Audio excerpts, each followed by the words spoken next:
আজকে তো শুক্রবার কাজে যেতে মানে আজকে রেস্টের দিন।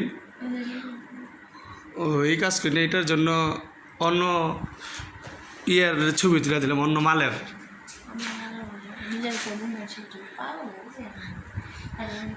নিজের রুমের মালি আর কি আজকে ছেড়ে দিলাম। আজকে তার কাজে রেস্টের দিন কাজ করতে পারি নাই,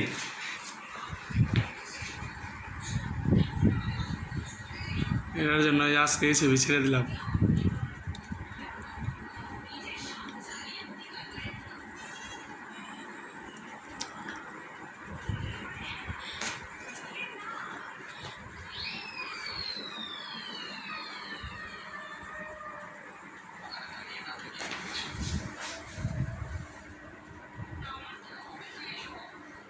আজকে নিজে ঘরের মালিক ছেড়ে দিলাম।